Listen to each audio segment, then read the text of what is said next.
Here we are in Wakefield city centre on a very busy Westgate. Why? Well, I can tell you in just a few minutes. First of all, though, I need to head just at Thompson's Yard. Here we go.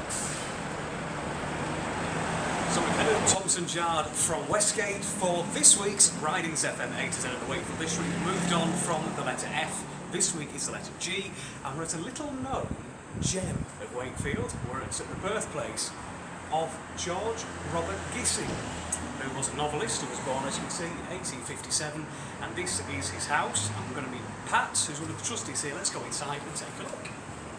So we've headed upstairs into a lovely decorated, it looks like a drawing room to me, and with Pat Colling, who's a trustee here at the Gissing Centre. Good morning, Pat. Good morning. It's a lovely building, isn't it? It's off the beaten track. It's so close to the city centre, but it's hidden away. It's one of those, I mean, I'm a Wakefield boy, born and bred, and I've known about it, but I've never been before. And do you reckon a lot of people in Wakefield are the same, probably know about it, or maybe not even know about the Gissing Centre? I mean, who is Mr Gissing, George Gissing? George Gissing's one of Yorkshire's best kept secrets. He was a novelist. He was born here in 1847, and he lived here till he was about 14.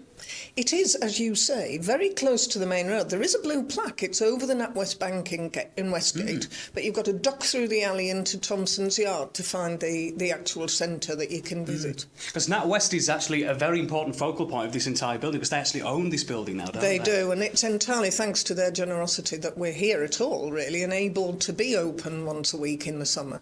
So tell us a little bit about the building. It's owned by NatWest now, and how did George Gissing end up living here back in the 1800s? He was a chemist. The NatWest in Westgate is in what was his chemist's shop.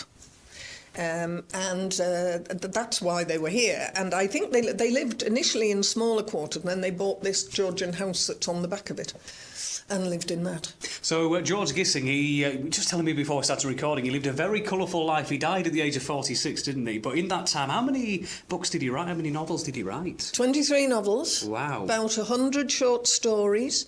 A couple of things on Dickens, various other sort of thoughts and pamphlets and tracts.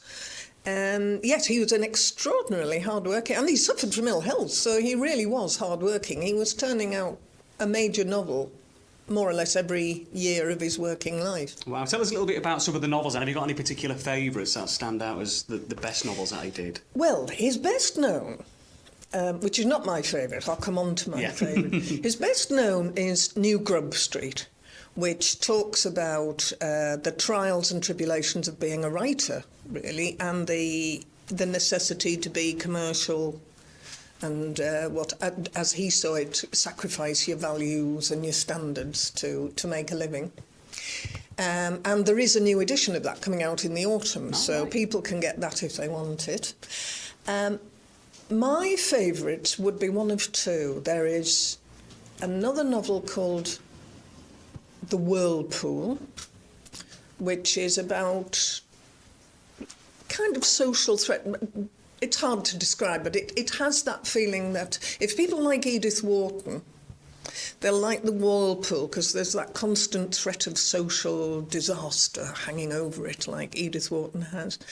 There is a book called The Odd Women, which is very interesting. It's about, the title comes from the women who haven't managed to get married and are left over. They're not in themselves odd, and how they manage. And it's very feminist and ahead of its time.